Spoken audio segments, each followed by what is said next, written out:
you guys shot just 27% from the floor. I guess we can start with just what do you think needs to improve? I mean, everything on offense. We lost 60 points last year. We're trying to figure out our identity, so that's why you play these games. And this was obviously not good whatsoever on our part. So we got to become a defensive team to get some deflections, get some easy baskets. You can't shoot 1 for 10 and then 0 for 15 from the 3, so 1 for 25. And then they doubled down low, and our guards were just back on their heels. You can't have 3 assists on 18 turnovers, too much one-on-one ball. We needed to get to the paint. KT was the only player that would get to the paint today, which we kept begging for. We got to be able to get to the paint and create space and some help. So hopefully, when people come out and close out on us, we can do a 2-dribble jump shot. We got to the foul line okay. We needed to do better since we weren't shooting the ball very well. But our offense looked really, really poor today and in too much one-on-one ball. You guys kind of woke up in the fourth quarter, just towards the end, specifically Brooke Moore was kind of the go-to in your offense. I guess what happened in the fourth quarter, and is that the kind of basketball that you want to play moving forward? Yeah, well, I think, Tam and Kayana, they're the ones that played hard the entire time and with purpose. And, we started trapping a little bit more because we were down, and so, that just kind of created our tempo to be a little better. And then Brooke started attacking, but that needs to happen from the get-go. We can't be back on our heels and figure it out when it's too late. So, Brooke started attacking the way it needed to be done, obviously early.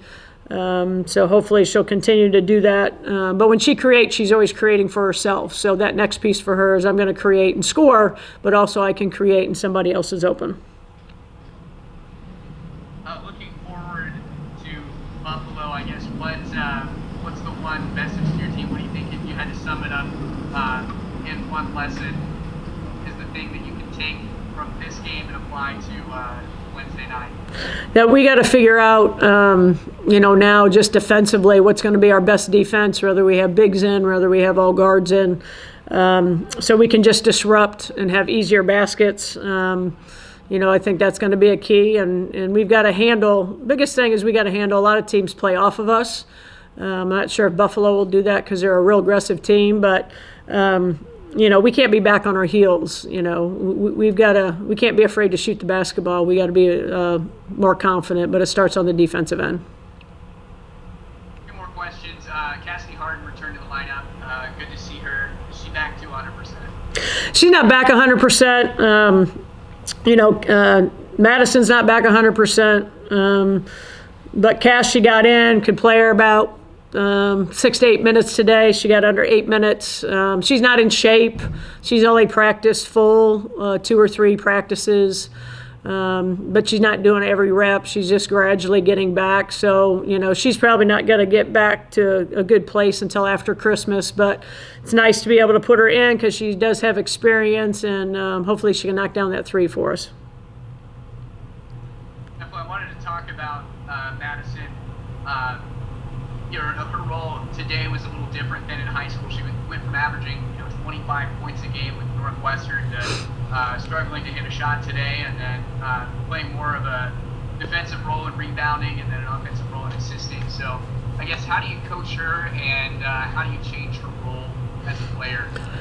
I mean, again, Madison's not close to being in shape. She's still trying to get her legs back. She probably now has practiced maybe 8 practices, 8 or 9 practices. This is her second full game in college. So, I was glad she had the 5 boards. She's always going to be great in assists because she can see the floor so well. She's a passer. She's a basketball IQ is very high. And, when she gets in shape and her legs get back, those threes are going to go in, and I'm sure she's frustrated, but, shooters have to get in the gym. They got to get in the gym and just see the ball go through the hole. And when you're fresh and you're not fatigued and you get in better shape, those things will iron itself out. Awesome. Thank you. Good luck on Wednesday. Thank you. Hannah? Coach, it was a tough day out there. What was your halftime message to the team? Of course, I told them the shots would fall. They did not, but I was just trying to be real positive because I was a player, and when your shots don't fall, you get so stressed from your shoulders up, and it affects your brain as well. So just that we got to set the tempo on defense. I thought we really did, and then our rotation sometimes when we had a big post player in defending didn't get out to the deep corner. So we had to play small ball, which we were used to, but. I just kept saying the shots were fall, and, they did, but it was a little too late.